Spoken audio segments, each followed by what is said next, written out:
here. I appreciate it. We appreciate it. And just kind of want to really get down and dirty with why your business doesn't show up on Google. And a lot of people that we just see here, just make sure she got in. Okay. So, okay. So yeah, a lot of people that we talk to, or that I talk to, when we talk about showing up on Google, big response that I get is, well, if I pay for it, I'll show up on the first page. And the reality is that is true, but also can be very not true. Google is all about trust. And if you think of Google, think of me. I'm a father of 3 daughters. And if a guy comes up to me and says, "Hey, Ryan, I want to date one of your daughters," you can bet I'm going to do my research on that guy. And before I introduce him to my daughters, and it's going to be pretty extensive research, especially, I have a pretty extensive background in law enforcement. So take that into account. So I'm going to do just a very extensive background. So Google's the same way. And that's really how they decide whether or not they're going to show you. So you have to think of it as Google is a business, and their business is to make recommendations. And if they don't make good recommendations, they go out of business.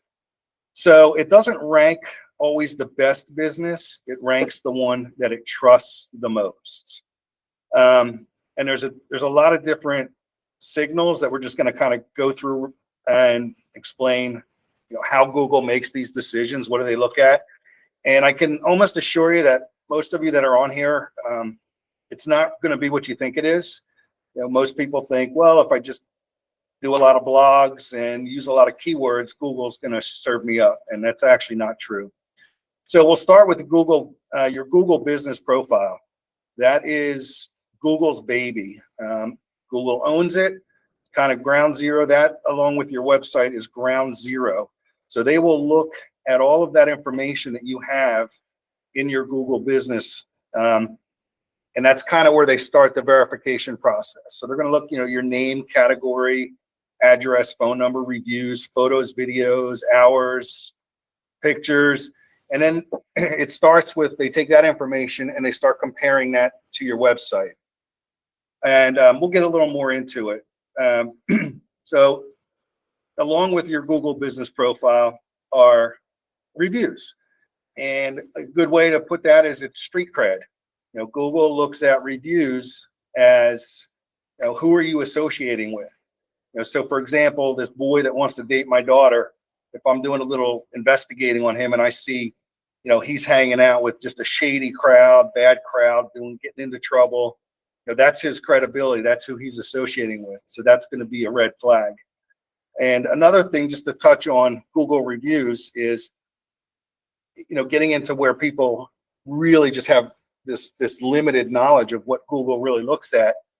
You think just because you have a Google review, it's good, or not even a Google review. This can also be Yelp. They believe Google looks at everything.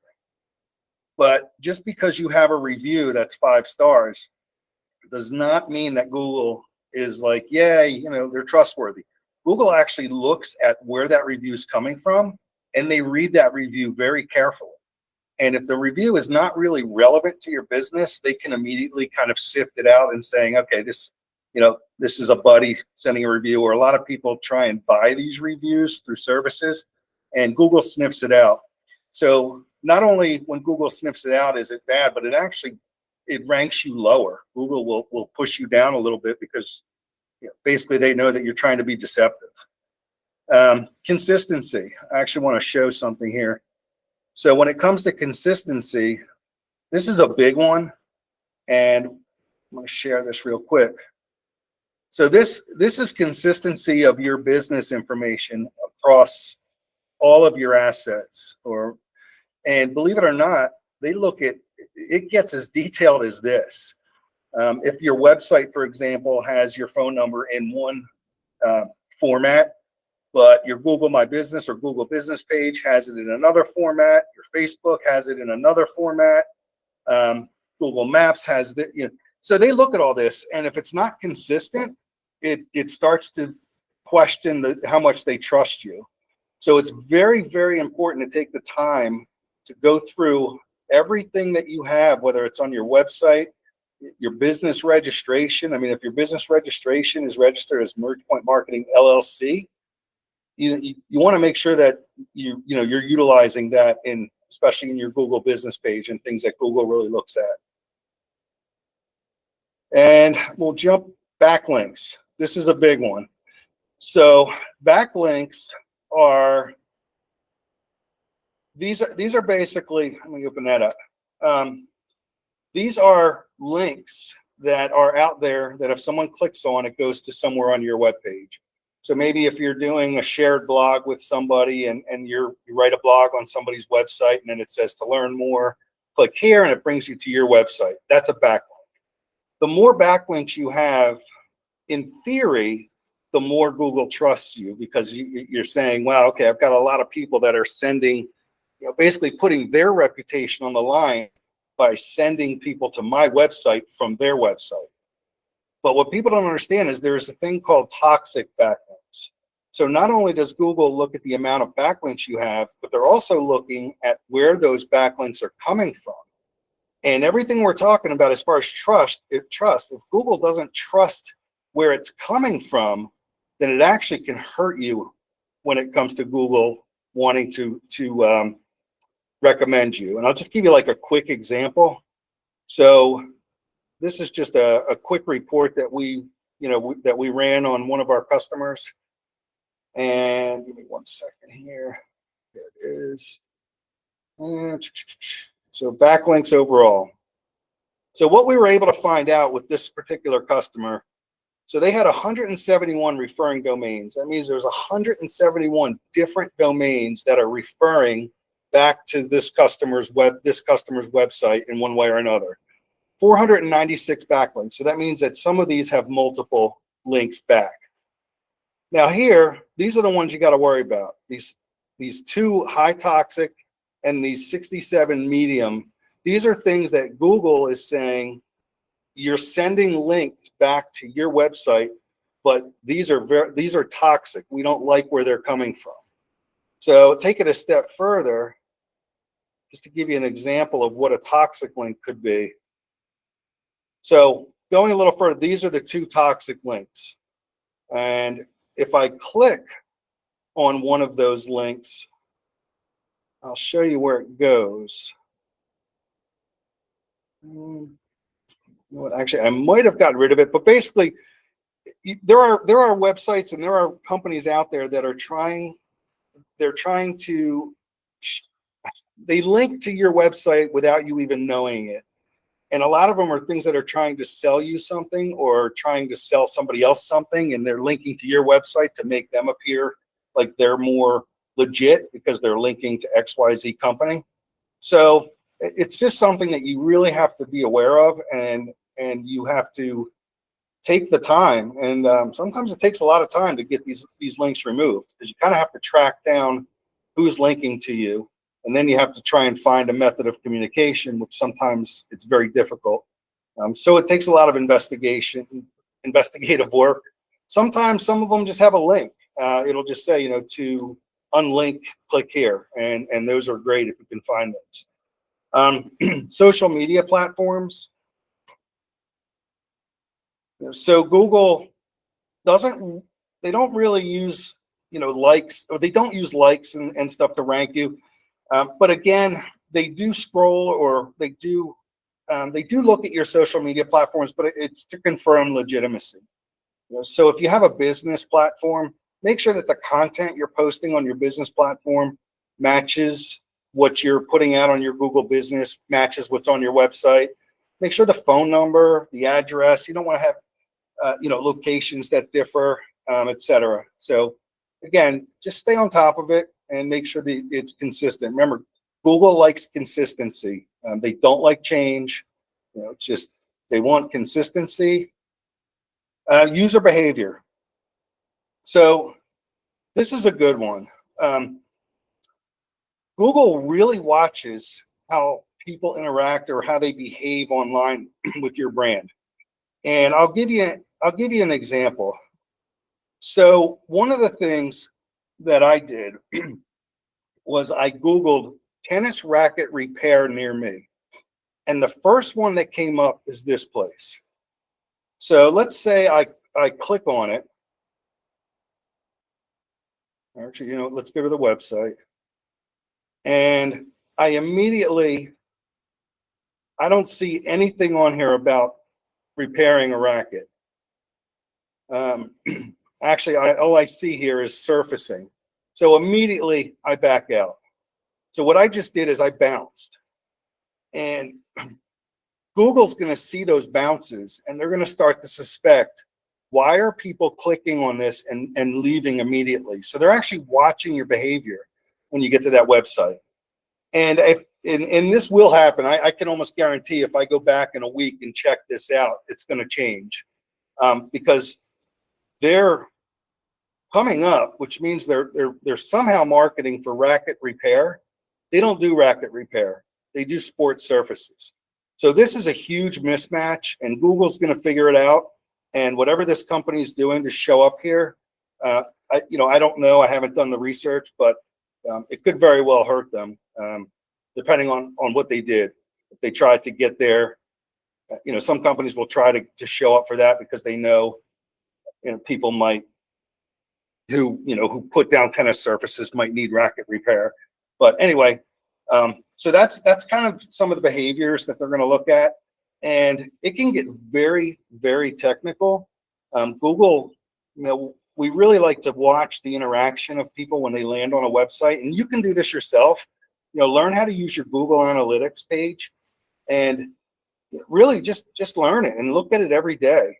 And one thing, if I ask you how many people visited your website last month, you should be able to tell me that. Where did they go? How much time did the average person spend on your website? These are all things, these are all things that Google looks at. So you should kind of be aware of it as well. And then you can make decisions based on behavior to optimize your website. So for example, if you go to your website and you see, 1,000 people went to my website and 700 bounced off, there's a disconnect, and you need to figure it out. Why are people going to your website and bouncing off? There's could be 700 people, customers that you're losing because your content, something's not matching. So brand mentions. Excuse me. So when we talk about brand mentions, just in a nutshell, Google is looking at not only your information, but they're watching where your brand is getting mentioned. It could be on Nextdoor, community forums, Facebook groups. So it's not just stuff that you're posting. So you have to really just stay on top of your brand.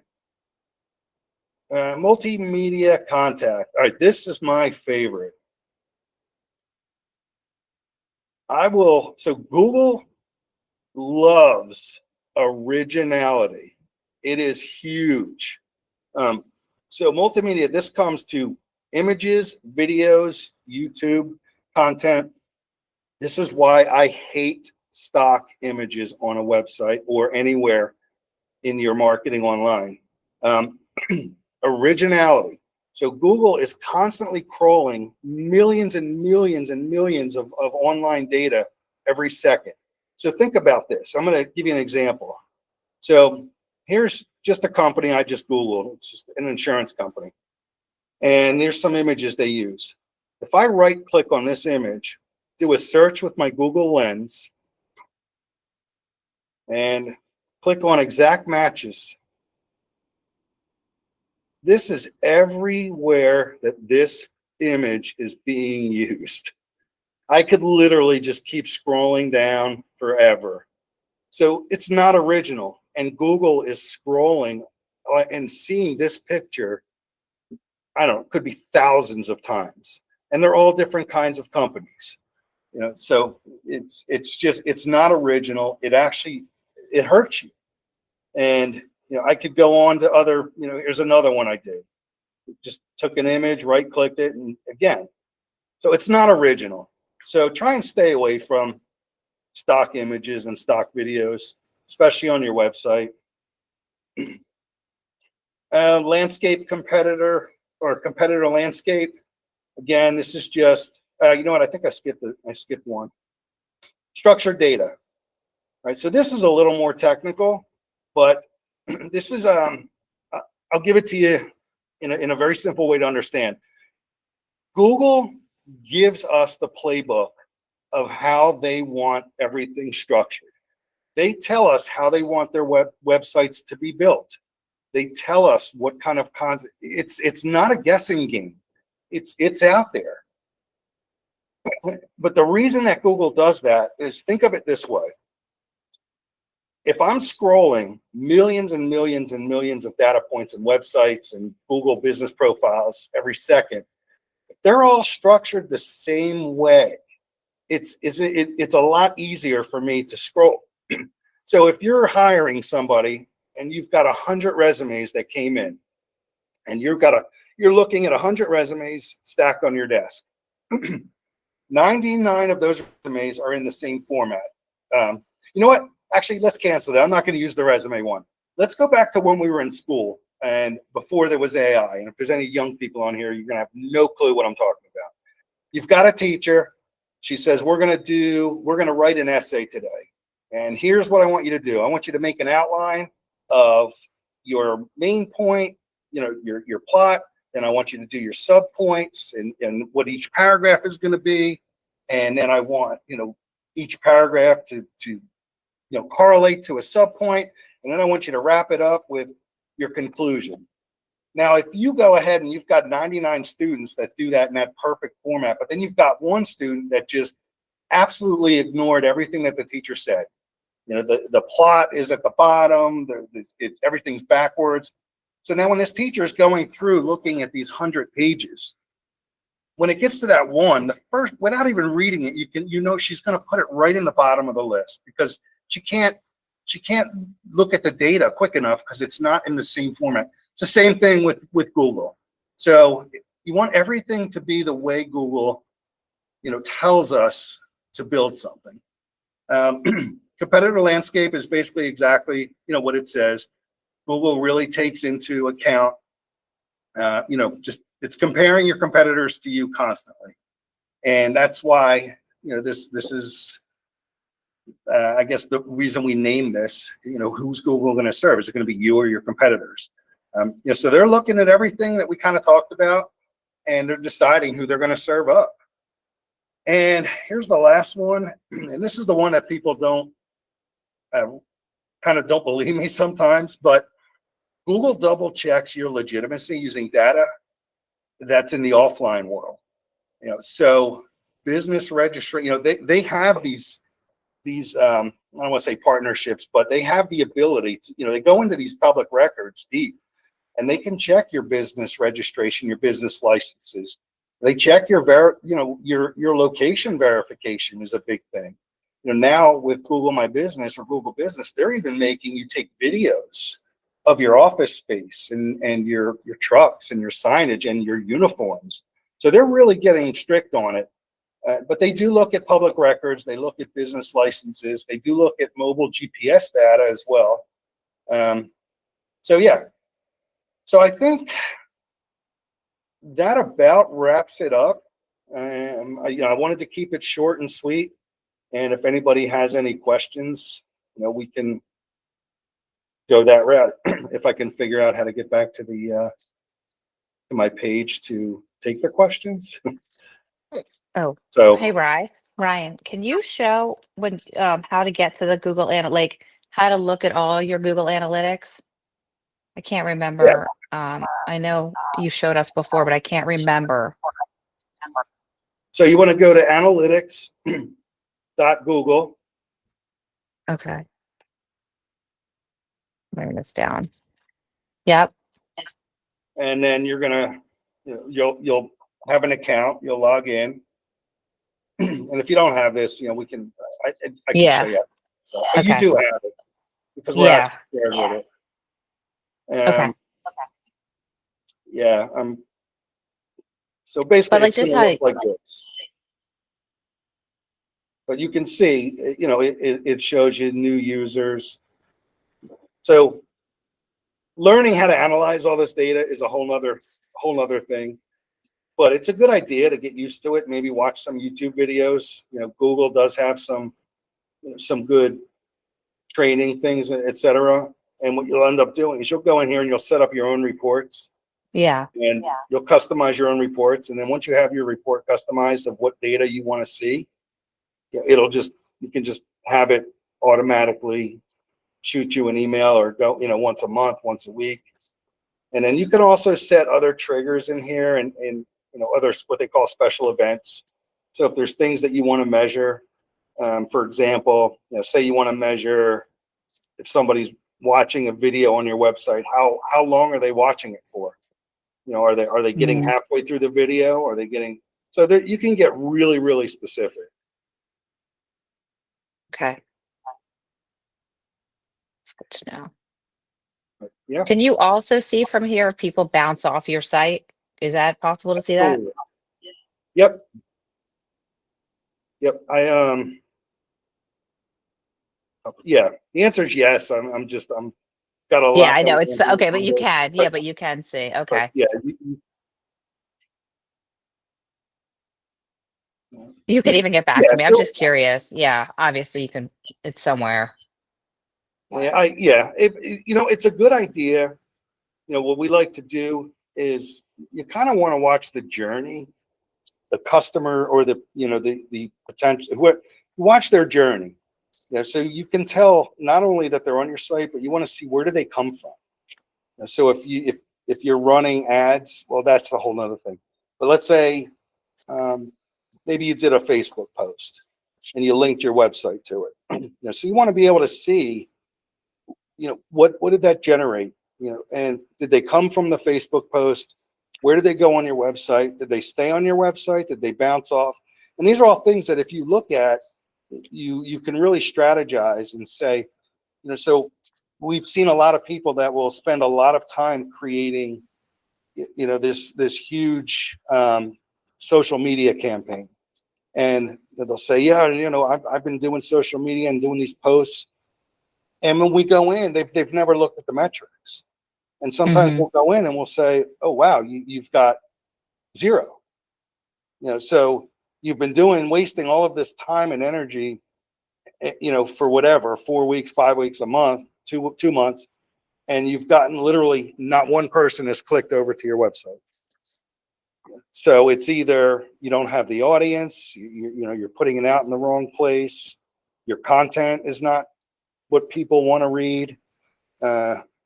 So there's just a lot of different things. Everything's data driven in marketing. It's just constantly analyzing the data. Interesting. Okay. Wendy, you got anything to add? No, you did an awesome job. Just curious if this really resonated with anybody, and maybe what are some of the things that you've been doing or some of the things you're going to add to your marketing list coming up?